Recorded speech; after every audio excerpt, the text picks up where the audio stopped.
Badan Pemeriksa Keuangan BPK Senin lalu telah menyampaikan laporan hasil pemeriksaan LHP atas laporan keuangan pemerintah Provinsi DKI Jakarta tahun 2014 dalam rapat paripurna Dewan Perwakilan Rakyat Daerah DPRD Provinsi DKI Jakarta.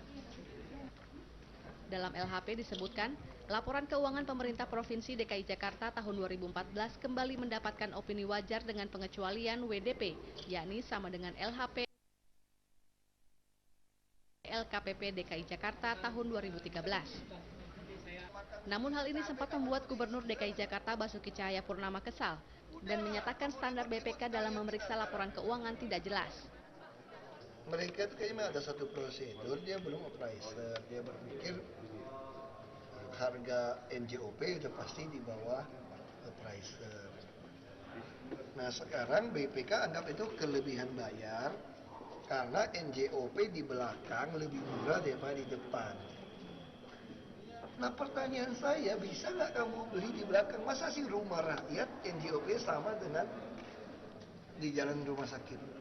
Ya kan, saya juga kesel juga gitu loh. Bisa nggak BPK beliin tanah dengan harga segitu 3,8 hektar di daerah Sumber Waras? Pakai NJOP rakyat, pakai NJOP rakyat. Lu mau gusur orang? Mana bisa sih bandingin perkampungan rumah belakang dengan tanah depan gitu loh.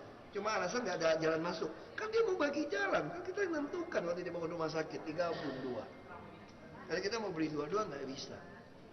Ya pertimbangannya apa gitu, ini tukang lapornya siapa? Saya justru curiga ini ada oknum kayak Mabudin deh, ada oknum di eselon 4 ya kan? Tapi saya juga minta semua BPK buktikan hartanya di mana. Pajak dia bayar berapa, gaya hidupnya berapa, anaknya berapa sekolah ke luar negeri, saya mau tahu. Kita akan cari semua, ini sama-sama fair. Sementara itu menanggapi pernyataan Ahok, BPK langsung mengklarifikasi dalam jumpa pers di kantor BPK Rabu pagi.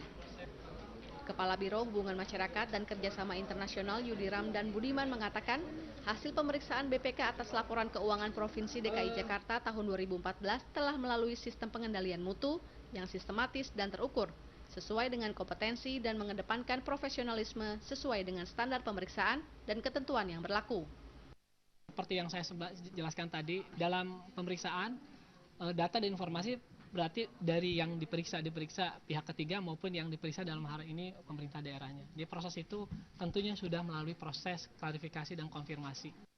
Lebih lanjut, Yudi menjelaskan pengecualian atas kewajaran laporan keuangan Pemprov DKI Jakarta disebabkan adanya permasalahan pada tahun 2013 yang belum tuntas ditindaklanjuti. Ditambah lagi ada permasalahan lain di tahun 2014, diantaranya pengendalian dan pengamanan aset lainnya senilai 3,5 triliun rupiah serta pencatatannya. Permasalahan piutang pajak bumi dan bangunan serta piutang pajak kendaraan bermotor yang tidak dapat ditelusuri rinciannya, serta kelemahan sistem pengendalian belanja modal atas 85 paket pekerjaan pengadaan barang. Niti Stefani, Hari Febrianto, Jak TV. Ya, ini pemirsa luar biasa, tidak habis-habis ini ya. Berita tentang Ahok ini ya. Kali ini predikat WDB ya, BPK versus Ahok. Itu tema perbincangan kita dalam pro dan kontra kali ini. Sudah ada tadi tayangan pengantar dan kita akan membahasnya bersama narasumber. Ini saya perkenalkan dulu ya, ada Pak Sarif, anggota DPRD DKI Partai Gerindra. Selamat malam Pak Sarif. Selamat malam, Assalamualaikum. Waalaikumsalam.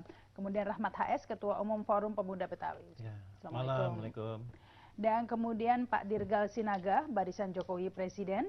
Selamat malam. Selamat malam, salam sejahtera buat semua. Ya. Dan kemudian Pak Saiful Harahap, ini aktivis Front Pembela Ahok. Selamat malam. Malam. Iya.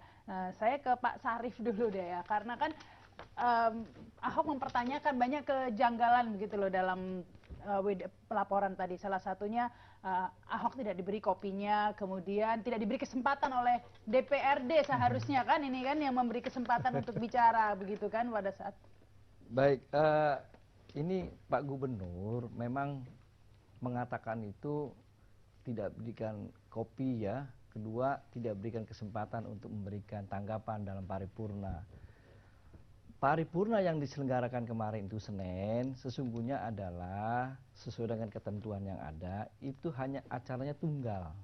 Menyampaikan LHP, laporan hasil pemeriksaan BPK, dari BPK kepada DPRD. bukan dari BPK kepada gubernur. Ini ya, jadi undang-undangnya sudah ada diatur ya. Tapi biasanya pada tahun-tahun sebelumnya seperti apa? Tidak salah lihat. Pak Ahok itu salah lihat. Begini, tahun 2014 ya kan, LHP disampaikan berbarengan dengan paripurna, agendanya 2. Pertama adalah Balegda.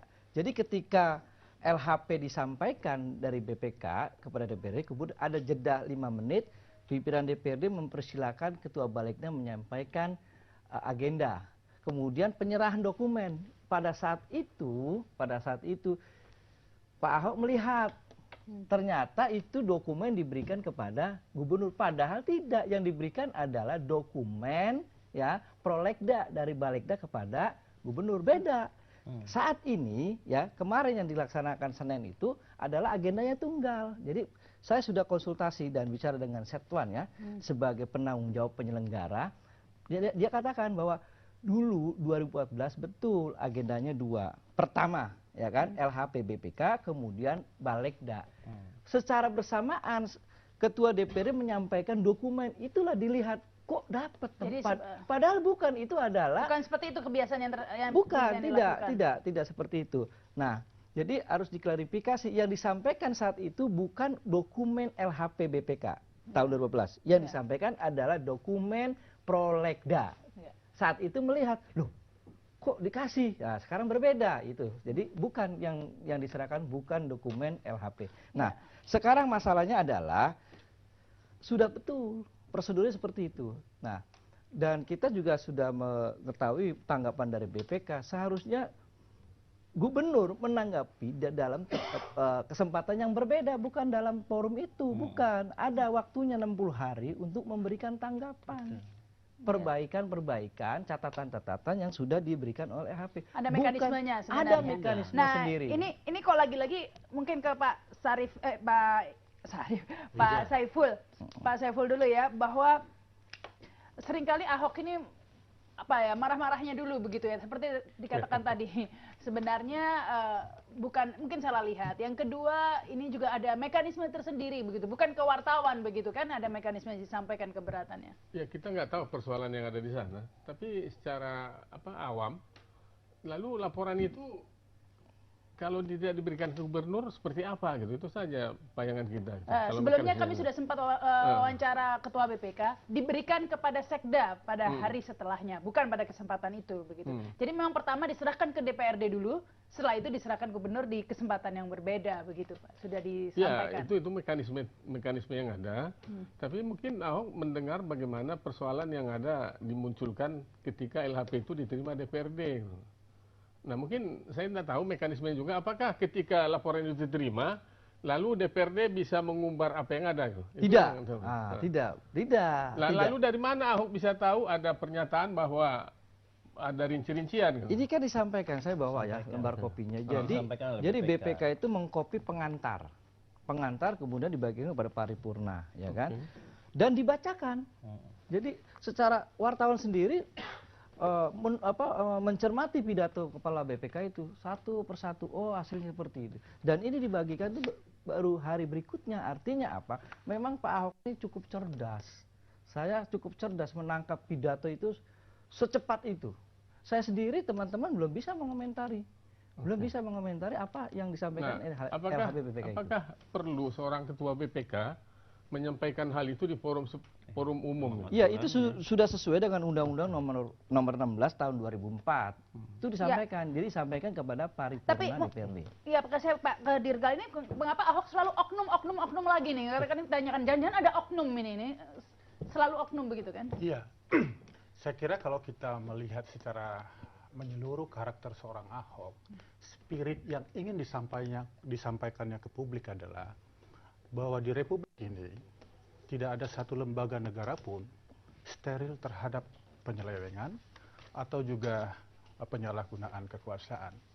Oleh karena itu momentum ini dibawa dia untuk menyampaikan kepada publik bahwa oke, kalau memang begitu laporannya wajar dengan pengecualian, tapi apakah BPK sebagai auditor pemerintah itu juga steril daripada laporan Tapi yang yang benar-benar disampaikan tadi tidak profesional. oke sebenarnya. Iya. Ahok keberatan begitu kan? Iya, jelas karena bagaimanapun Ahok telah menyampaikan ke publik bahwa dia berintegritas.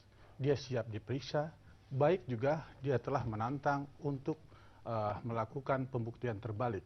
Oleh karena itu niat dia atau upaya dia di dalam membawa reformasi birokrasi di DKI, saya kira ini menjadi suatu kesempatan baginya bahwa dia sampaikan bahwa memang kepala dinas ataupun pejabat DKI memang sampai saat ini dia berusaha untuk benar-benar tunduk kepada good corporate governance. Saya kira itu spirit Ahok untuk menyampaikan ke publik. Memang di sini seharusnya BPK juga harus membuktikan dirinya bebas daripada penyalahgunaan. Ya, itu mungkin isu yang lain lagi. Saat ini isukannya ada laporan hasil anggaran ini ya. Baik, pemeriksaan. Silakan nih Pak Rahmat sebelum break. Ya kalau saya sih, kalau Bang Rijal bilang ini spirit, kalau saya sekali lagi bilang Ahok lagi-lagi ngaco. Selalu ngaco. Saya pikir BPK itu institusi negara, lembaga negara, bukan LSM. Lembaga tinggi bahkan. Jadi kredibilitasnya juga pun sesama lembaga negara harus saling menjaga. Kita sebagai rakyat melihat institusi negara BPK dengan Pemda DKI berperang di media, ini apa? Pemimpin apa seperti ini? Kalau Ahok merasa dia punya integritas, tidak korup, bahkan dia care terhadap pemberantasan korupsi, dia harus welcome dong ketika diperiksa oleh lembaga negara yang resmi. Tapi ini mempertanyakan BPK. barometernya, dianggap tidak Loh, objektif. masalah begitu. barometer BPK itu sudah ada sebelum Ahok ada. Dia punya standarisasi pemeriksaan. Meskipun tidak menutup kemungkinan ya, karena tadi itu seperti sampaikan Ya, Mas Rika ada kalau penyelewengan. saya ingin sampaikan Saya begini. sambung Ya, lagi. silakan Pak. Masalah kemungkinan, manusia bisa aja salah. Tapi kalau institusi negara yang berbicara, jadi mestinya yang tadi Sarip katakan, ketika paripurna laporan BPK tersebut, mestinya Ahok dikasih kesempatan untuk menjawab. Dia punya hak jawab sesuai dengan undang-undang. Bukan dia satu hari kemudian dia ngoceh di media, bahkan nantang di media bahwa teman-teman BPK pun harus bersih, bahwa teman-teman BPK pun tidak hidup royal, di mana anaknya nggak pantas. Ini seperti buruk rupa cermin dibelah begitu ya? Tidak. Jadi begini, saya kira roh dari Ahok adalah membawa republik ini atau pemerintahannya untuk benar-benar transparan atau good corporate governance di dalam pelayanan ke publik, sehingga dia open. Nah, kalau Pak Rahmat tadi mengatakan bahwa BPK, oke, lembaga negara kita hormati. Tapi apakah pejabat-pejabatnya itu steril dalam abuse of power? Tunggu dulu sebentar Pak, saya ingin sampaikan. Tahun 2010 itu ada pejabat BPK yang terbukti korupsi, menerima suap, Menangkap orang yang korupsi. karena dia menawarkan laporan auditnya di Bekasi itu pejabat Pemko tahun 2009 dengan wajar dengan pengecualian. Lalu dia tawarkan menjadi wajar tanpa pengecualian. Akhirnya diponis oleh pengadilan tipikor 4 tahun penjara. Oke, sekarang kita terbuka saja. Saya kira semua publik sudah mengetahui bahwa seperti Lord Acton berkata, power tend corrupt.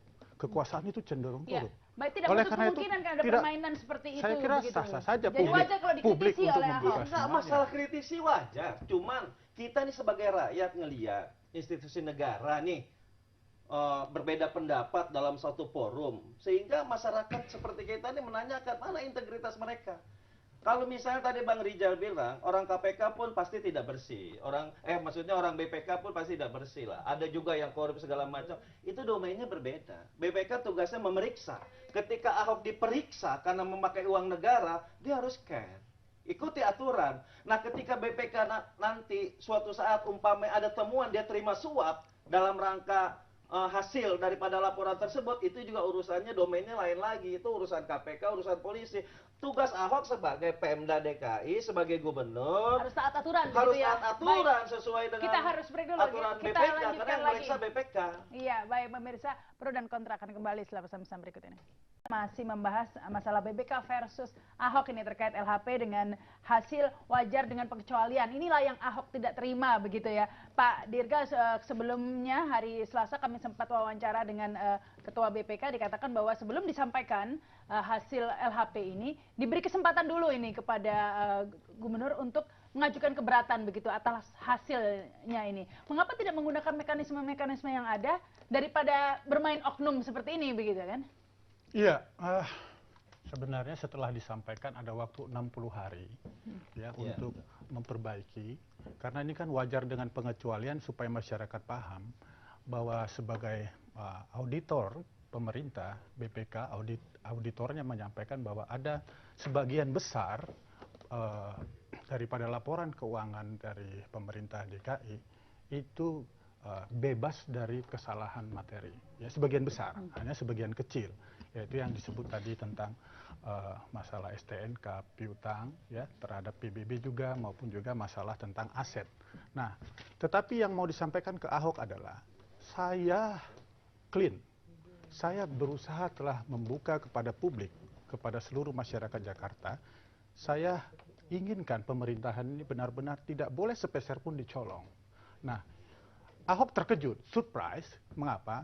Karena periode Poke dengan masalah yang sama terhadap aset, itu Poke, Fauzi Bowo mendapatkan penilaian wajar tanpa pengecualian, qualified opinion.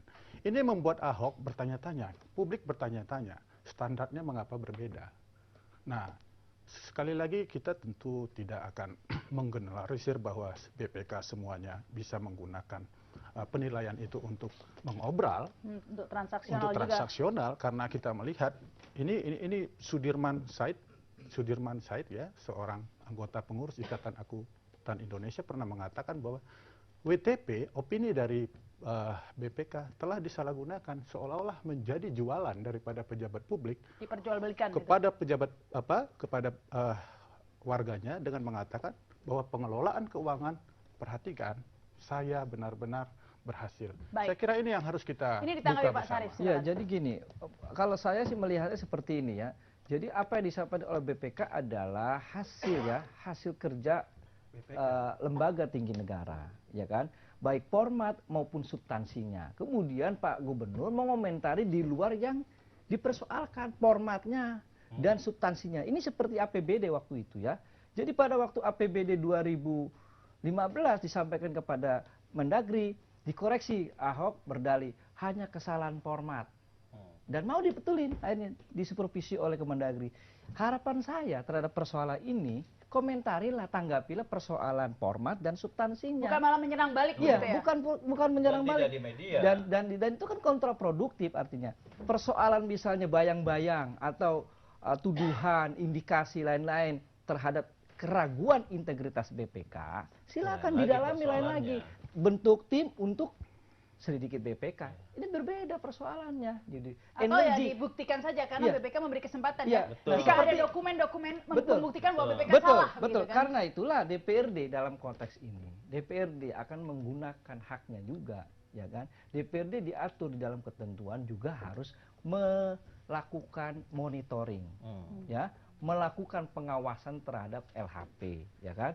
Di DPRD sedang berkembang wacana untuk membuat panja supaya clearance tuduhan-tuduhan atau indikasi-indikasi itu menjadi clearance, ya kan? Kan Pak Gubernur mengatakan begini kemarin itu, wah ini udah disetting nih, gitu kan? Nah, Politis nih. nah apa yang akan diawasi dan dimonitoring oleh DPRD adalah format dan substansi dari LHP, bukan BPK-nya yang akan kita awasi.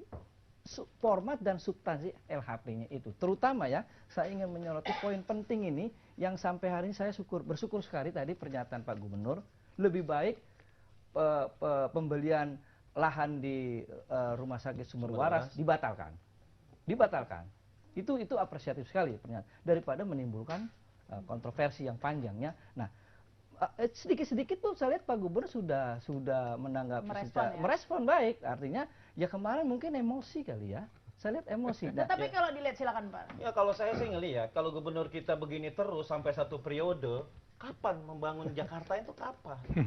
Penyerapan anggaran 2015 kurang dari 20%. 2014 hanya separuh. 57. Jadi kalau seandainya WDP, penilaian BPK, kalau saya sih ngelihat ini satu hal yang wajar dan saya yakin itu. Tinggal sebagai masyarakat, temuan dari hasil laporan pemeriksaan BPK ini ditindaklanjuti. Ada apa di Sumber Waras? Ada apa aset-aset berpindah tangan? Dan dibuktikan jika memang laporan BPK salah begitu ya, Iya dibuktikan harus. secara Nah saya yakin-yakinnya bukannya saya bilang Ahok Ahok korup atau Ahok tidak bersih. Kalau menurut Bang Dirgal, Ahok itu punya Declare. komitmen, clean, bersih. Itu kan menurut Bang Dirgal. Kalau menurut saya Ahok itu sulit memimpin Jakarta ini karena sulit berkomunikasi dengan mitra terkait. Sampai kapanpun kalau seperti ini susah. Contoh, dengan BPK aja dia seperti ini. ya. Ya padahal undang-undang mengatakan kalau seandainya memang hasil laporan itu ada keberatan Pemda DKI dikasih waktu silakan 60 hari lalu keberatan-keberatan itu disampaikan, bukan langsung dia media hajar sana hajar Tuding sini sana, hajar tuding sini begitu ya? Kalau menurut kita ini bulan puasa dosa yang begitu. Ya, silakan ini Pak Saiful ditanggapi ya, karena Ya kita sih melihatnya begini ya, kita nggak tahu mekanisme BPK, tapi yang perlu dipertanyakan apakah BPK itu mempunyai peer review ya, apakah semacam second opinion gitu, itu urusan di dalam, tapi mungkin Ahok melihatnya seperti itu, dia melihat satu jalur saja, hanya satu badan yang mengaudit, harusnya kan ada auditor lain yang ya independen gitu, sehingga lebih adil lah secara tanda petik itu Pak Sarif kan? Ya, itu ini saya komentari. Second opinion atau apapun itu tidak mutlak kok. Opini itu akan dikoreksi. Manakala selama 60 hari itu Pak Gubernur dengan timnya bisa mempertanggungjawabkan dokumen-dokumen pendukung, bisa terkoreksi kok sesungguhnya. Nah, ini, kalau ngikuti aturan. ini menarik ya, mungkin saya ke Pak Saiful lagi deh. Karena kemarin juga ketika wawancara dengan Ketua BPK mengatakan bahwa sebenarnya mendapat predikat wajar dengan pengecualian ini bukan DKI saja. Ada beberapa ya, ada banyak sebenarnya, ada puluhan ya banyak. Tapi yang paling heboh ini yang paling marah-marah karena memang itu sebenarnya bahkan yang mendapat wajar tanpa pengecualian sebenarnya cuma sedikit. Jadi lebih banyak yang mendapat wajar dengan Ya pengecualian. mungkin ya gini kita jalan pikiran kita ya. Ahok sudah merasa kerja keras, masih itu saja. Ini apa kita ya? Tapi kan kita nggak tahu seperti apa kejadian di dalam. Kita hanya melihat dari luar kan. Kita nggak bisa masuk ke persoalan. Karena spiritnya tadi itu ya. Ya, yang itu sudah saja. Kalau saya ingin menambahkan begini ya, Rahma ya. Saya melihatnya bahwa perbedaan Ahok dengan pejabat pemerintah lainnya di seluruh Indonesia, dia ingin menyampaikan ke publik there is something wrong, ada sesuatu yang salah. Apakah di dalam metode pemeriksaan atau penilaiannya. Nah, kita sekarang bisa menyaksikan antusiasme publik bagaimana mengawal setiap lembaga negara. Karena saya kira tidak bisa kita katakan walaupun lembaga negara BPK itu steril dari permainan. Karena publik ini sudah rata-rata ya, apalagi ke daerah pejabat BPK selalu itu diberikan ya katakanlah Jadi, sesuatu yang sangat. Sebenarnya ingin mengungkap ada yang tidak beres. Saya kira ini ya. perbedaannya. Jadi Ahok kita harus berterima kasih kepada Ahok. Whistleblower lah ya. Kira-kira Baik, seperti itu. kita akan membahasnya lagi pemirsa. Pro dan kontra akan kembali setelah pesan-pesan berikut ini. Kita lanjutkan yang membahas BPK versus Ahok. Saya ke Bang Rahmat ini ya. Yang tadi sebenarnya niat dari Ahok ini lebih mempertanyakan objektivitas dari BPK nih, barometernya nggak jelas karena foke aja katanya begitu kan bisa dapat wajar tanpa pengecualian. Kok Ahok tidak begitu malah? Kalau saya nih terus terang tadi Bang Dirgal bilang kita harus berterima kasih sama Ahok. Saya mah nggak terima kasih amat sama dia.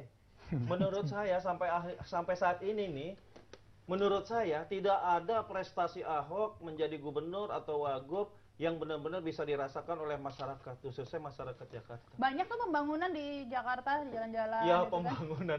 Kan? Saya punya catatan sampai saat ini yang ada yang dipertontonkan hanya ribut-ribut yang menurut saya nggak perlu. Kalau seandainya Ahok care terhadap pemberantasan korupsi, tugas Ahok bukan seperti KPK, bukan seperti polisi. Tugas Ahok bagaimana membangun Jakarta ini dengan APBD yang disiapkan sehingga rakyat sejahtera. Kalau misalnya ada yang korupsi, ada institusinya, ada polisi, ada KPK, ada BPK. Jangan Ahok seolah-olah dia ingin membuat negara ini bersih segala macam, tapi dengan cara-cara yang kontroversi. Nah ini lebih bertugas sebagai pemberantas korupsi daripada pemimpin daerah. Jadi begini. Mestinya Ahok kerjanya di KPK atau di BPK, setuju, atau jadi LSM pemberantasan korupsi. Enggak, jadi Pak Rahmat mungkin ada perbedaan ya di dalam kita melihat bahwa pemimpin adalah leader. Betul. Dia berada dari kata dasar lead di depan. Jadi dia di depan menerobos atau menerabas kegelapan anggaran yang selama ini dikuasai oleh permainan yang Satu kita... pertanyaan Sebentar, lagi, Bang Pak. Rudika. Enggak, saya nanya Bang Yes. Dirga. Sebelum saya jawab. Enggak, saya pertanyaan, apakah Ahok punya leadership memimpin Pemda DKI? Orang kerjasama sama bawahannya aja nggak bisa. Coba, menurut Saya akan lanjutkan, Pak Rahmat, bahwa saya melihat itu. Oleh karena itu, dia memiliki strategi pertama adalah dia tidak kenal kompromi. Kedua, dia menggunakan sistem e-budgeting. Dia harus bertarung habis-habisan membuka bobroknya bagaimana terjadinya kolaborasi antara parlemen dengan pejabat DKI maupun pihak ketiga supplier. Contoh kasus masalah UPS. Jadi kita apresiasi bahwa Ahok adalah sebagai titik poin bahwa bangsa ini bisa berubah. Ya, kita dengan paham itu, tapi kita pembenahan terkejut ketika masalah berdasarkan anggaran. laporan BPK ini banyak yang tidak bisa dipertanggungjawabkan menurut BPK ya. Yes. Bukan hanya soal sumber waras saja kemarin kita berbincang. Saya kira dengan apa yang dikatakan Ahok, buktinya kita ada di sini. Kita bisa bertukar pikiran, kita bisa menyampaikan, kita bisa berpengetahuan. Apa itu wajar tanpa pengecualian, apa itu wajar dengan pengecualian, dan turunannya. Ini Saya kira berkat Ahok Ahok mengungkap ke media begitu ya. justru di situ. Kalau tidak saya kita tidak diskusi di sini kan, kalau diam-diam saja Saya kan. kira banyak publik yang tidak tahu atau tidak peduli terhadap masalah laporan BPK. Di Republik ini hampir 70 tahun Indonesia merdeka, baru kali ini kita bicara tentang Nah ini laporan mengajarkan BPK. agar kritis begitu ya. Jadi kalau tidak selama sekian tahun publik mungkin tidak mengerti bahwa wajar dengan pengecualian. mungkin gaya caranya yang perlu diperbaiki ya. Tapi beginilah, biarpun ada BPK, tapi ternyata orang nggak takut gitu. Ini yang aneh. Ya. BPK itu mengaudit, tapi terjadi penyelewengan gitu. Ini yang perlu kita pertanyakan. Apa Ya ada problemnya KPK itu? juga nggak takut masih ya. Kalau Orang KPK korupsi. kan dia harus mencari kasus. Kalau BPK masuk, beda kan? Pak Rama, saya akan sampaikan, kita bicara tentang data empirik. KPK pada tahun 2000, BPK tahun 2012 memberikan opini wajar tanpa pengecualian. Wajar dengan WTP, wajar tanpa pengecualian terhadap Kemenpora maupun terhadap Kementerian SDM. Agama. Beberapa hari kemudian terjadi kasus KPK menangkap masalah pengadaan Al-Quran. Terus juga terhadap masalah Ambalang. Memang tidak berbanding lurus antara audit BPK terhadap juga korupsi.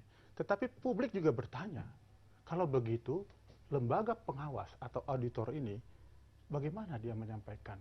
Itu sudah dijawab ya kemarin ya, karena yang diperiksa ini administrasinya. Kalau suap di belakang bukan wewenang Justru di KPK situ begitu. Ahok mau menyampaikan markup atau penggelembungan ini juga harus dimasuki. Dan di sini kita berterima kasih. Dan saya kira Ahok juga tidak anti kritik, tapi dia ingin membuka. Come on, ayo sama-sama. Jadi Saya kira begini, itu. Bang Dirga. Sampai saat ini tadi nyinggung masalah UPS. Sampai saat ini, kalau Ahok ingin benar-benar care terhadap pemberantasan korupsi, yang menjadi tersangka justru anak buah dia sendiri. Nggak ada orang lain sampai saat ini, nyatanya belum ada orang lain. 2 anak buah dia sendiri yang diangkat melalui teknik segala macam, wawancara segala macam. Ternyata tidak kredibel. Dan menurut Bang Dirga, kalau menurut saya, BPK memberikan WDP dalam paripurna kemarin, kalau menurut saya wajar. Orang pembangunannya kayak begini, dirasain nggak? Pembangunan seperti apa nih Pak Rahmat? Pembangunan itu ukuran dari penyerapan anggaran. Kalau penyerapan anggaran minim, berarti tidak ada pembangunan. Kalau penyerapan anggaran minim, belum lagi ketika lembaga seperti BPK memeriksa, ternyata banyak administrasi yang mencurigakan. Bahkan kasus sumber waras yang negara sampai rugi sekian, ini kan harus ditelusuri, harus diteliti. Siapa yang bermain di sini? Katanya Ada Ahok tadi ada oknum karena sudah sesuai dengan NJOP begitu kan. ya oknumnya siapa? Pasti oknumnya orang aparat Pemda, anak buahnya dia sendiri. Iya kan? Saya kira Pak Ahok tadi pagi Saya begini, sudah saya ngelihat Ahok dengan lurah sampai ke atas itu satu bagian yang harus diperbaiki. Jadi Pak Ahok itu mestinya jangan keluar-keluar di media, salahkan sana, salahkan sini, kumpulin tuh semua aparat Pemda, lu harus bersih ya, karena gua akan menjadi pelopor bersih. Begitu. Baik, Dan silakan. itu Bagaimana dia bisa ngebersihin kalau yang korupsi anak buah dia sendiri? Jadi mungkin ada alur atau kerangka berpikir Pak Rahmat yang berbeda dengan saya. Justru Pak Ahok malah sampai beberapa kali dia harus mereorganisasi struktural dengan mengganti kepala dinas yang tidak kompeten. Nah, masalah penyerapan anggaran, saya kira kita berbeda Pak Rahmat. tidak serta-merta anggaran yang 100% terserap itu secara kualitatif itu benar-benar tepat sasaran dan benar-benar produktif. Bisa saja anggaran digelembungkan agar angkanya itu besar. Nah, Ahok tidak ingin seperti itu. Saya kira dia sangat concern bahwa tapi anggaran itu untuk diserap ya. Diserap bukan Bukan berarti hanya dipoya-poyakan dianggarkan atau saja. dibuang. Ya, Seperti untuk membangun, contohnya. ya, of course, tentu saja bukan untuk difoya-foyakan, tapi untuk membangun, bukan untuk tidak diserap begitu kan? Benar, benar sekali Mbak Rama. Oleh karena itu setiap sen uang pajak dari rakyat DKI harus dikembalikan lagi kepada masyarakat DKI. Nah, tidak bisa digunakan sesuka hati karena ini masalah uang dari pajak. betul. Baik. Kalau Gini, Mbak, penyerapan saya kira anggaran sampai 20%, dari 100% 20%, ini apa? Ini berarti pemimpin ini tidak bisa mengkoordinir bagaimana membangun Jakarta sesuai dengan APBD yang sudah kita sahkan. Baik, silakan ini Pak Syarif kembali. Begini cara bacanya ya. Jadi kalau kita bicara konteksnya adalah membicarakan Ahok, saya kira berjilid-jilid. Tapi kita kerangka berpikirnya begini. Ini persoalannya ada LHP BPK. Semua ya. Oke, kalau dikatakan bahwa ini adalah pelopor untuk melakukan perubahan dalam konteks ribut-ribut. Saya mengatakan sering kali, menurut saya tidak aneh lagi Ahok sering berbuat begini. Kalau saya ingin mengatakan bahwa gini, udahlah ini sudah kebiasaan Pak Ahok. Lebih baik kita kritisi LHP ini bareng-bareng. DPRD pun tidak sepenuhnya percaya dengan LHP ini, karena itu ada dibentuk panja nanti. Di mana sebetulnya temuan ini, ada 70 temuan itu di mana? Jika itu merugikan masyarakat, kan gitu ya, uang rakyat, atau ada tindak pidana korupsi, kita tindak lanjuti, ya kan? 70 temuan itu berapa nilainya ya? 2,16 triliun. 2,16 triliun totalnya. nggak kemungkinan ada penyelewengan anggaran? Oh, sangat mungkin nggak? sangat mungkin. sangat Kan? Nah, mungkin. makanya aparat Sangat hukum mungkin. harus masuk. Sangat mungkin. Jadi begini, persoalannya adalah begini. Saya sering mengatakan begini. Pemerintahan itu kan sebuah organ, Rumah ya, besar. sebuah rumah besar, ya kan. Yang satu dengan yang saling berhubungan kan. Ada sistem, ya kan. Kepala, badan, tangan dan lain-lain kan, begitu kan. Bagaimana mungkin, ya kan? Ini kalau semua dibeban kepada Ahok, saya juga kadang-kadang dalam konteks ini ingin mengingatkan beban Ahok memang terlalu berat ini. Bekerja Semua sendiri, dia ya? hadapi sendiri. Semuanya dihadapi sendiri, karena itu dia melomparkan kritik-kritiknya sendiri. Nah, dalam konteks ini ada hikmahnya menurut saya ya. Karena itu DPRD akan membentuk panja ini, duduk bareng bersama kepala unit untuk Nanti berakhir sampai menelusuri. hak angket nggak ya panjangnya? Oh enggak, beda. Kalau angket kan politis. Minimal pansus lah. Ini untuk menindaklanjuti temuan-temuan BPK itu. Nggak, kemungkinan besar DPRD bikin pansus bisa dong? Bisa, bukan pansus, namanya panja. Iya, panja bisa untuk menyelidiki Untuk masalah. menyelidiki ini. Saya kira Pak Syarif, Gubernur Ahok sudah menyatakan bahwa dia juga senang terhadap hasil laporan BPK ini. Dengan demikian dia bisa membuka bersama dengan DPRD bagaimana aparatnya ya di dalam menggunakan anggaran tertib terhadap sesuai dengan standar akuntansi pemerintah. Nah, saya kira spirit ataupun roh yang ingin disampaikan oleh Ahok adalah bahwa ini harus dua arah, two way. Tidak serta-merta bahwa masalah yang disampaikan Ahok ini hanya memojokkan, tapi dia membuka. Karena ini demi kepentingan bangsa. Saya kira ini entry point-nya, bahwa kita semua harus sepakat berdiri di sini bahwa memang ada sesuatu yang salah. Dan mari kita benahi. Yang Saya kira pasti Ahok roh- itu spiritnya. Roh itu harus diimplementasikan ya, termasuk di Kalau anak dia buahnya. membuka diri, itu artinya Kalau dia nggak jadi roh halus mengajak. nanti Saya ya kira kan? seperti itu. Kalau emang Ahok benar ngikutin saran Dirgal begini, saya kira saya harus mengacukan jempol. Tapi saya belum pernah ngelihat Ahok senang ngedengar laporan BPK. Dia marah-marah melulu sampai sekarang. Saya kasih tambahan ya. Saya tambahan. Ini kritik ini, ungkapan seperti ini seharusnya disampaikan pada tahun 2014. Temuan BPK sudah disampaikan tahun 2014, tidak ditindaklanjuti. Ini menambah lagi beban ini gitu loh. Harusnya sebagai kepala pemerintahan itu mengkonsolidir semua unit-unit itu untuk menindaklanjuti sejak tahun 2014. Baik, kita harus Gitu loh. break dulu. Kita lanjutkan lagi nanti pemirsa pro dan kontra akan kembali setelah pesan-pesan berikut ini. Kita masih membahas masalah BPK versus Ahok. Saya ke Pak Saiful ini ya, karena sebenarnya ini terus tidak ditanggapi LHP ini, dibiarkan saja. Ini seperti yang terjadi tahun 2014. Nanti akan menjadi menumpuk begitu, dan jika terus tidak ditanggapi maka akan berakhir diserahkan kepada penegak hukum ini. Jadi menurut Anda Ahok ini harusnya menanggapi atau menanggapi lewat media atau diklarifikasi begitu? Ya mungkin dia pilih untuk suatu hal untuk memancing publik melalui media, tapi kita berharap kan di dalam juga dia melakukan sesuatu perbaikan, klarifikasi, sehingga hasilnya juga nanti ke media. Tapi beginilah, kan ada semacam jargon di jurnalistik bahwa bad news is good news. Sebenarnya itu kan jurnalistik lama kan. Kalau sekarang kan tidak. Good news is good news kan sebenarnya. Jadi Ahok itu terpancing. Saya sering melatih pejabat-pejabat untuk bisa menghadapi wartawan. Jadi cari sensasi nih maksudnya? Bukan sensasi, bukan sensasi. Dia dipancing wartawan. Wartawan yang cari sensasi. Wartawan yang cari sensasi. Tapi pemimpin nggak boleh gampang terpancing dong ya Pak? Iya, dia belum melatih. Saya pernah melatih tingkat dirjen di satu departemen. Itu talkshow di TV, hostnya itu mati kutu, mati gaya. Karena udah saya kasih clue-nya. Jadi harus berlatih sama Pak Sarip.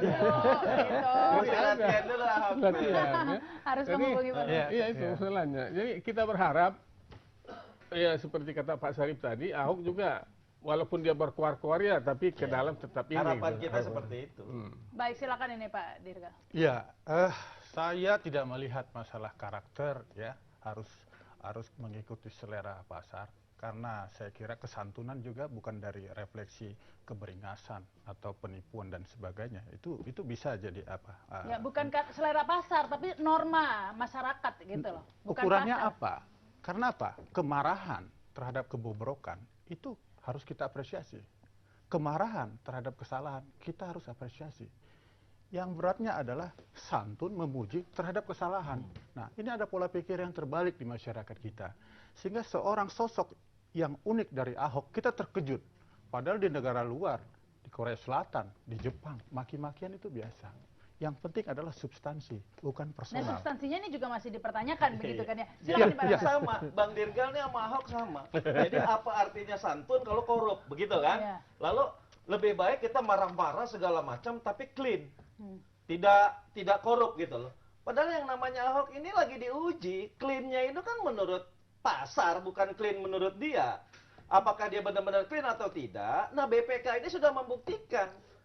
Ini setidak-tidaknya ini temuan awal lah, bahwa wajar dengan pengecualian ini ada masalah.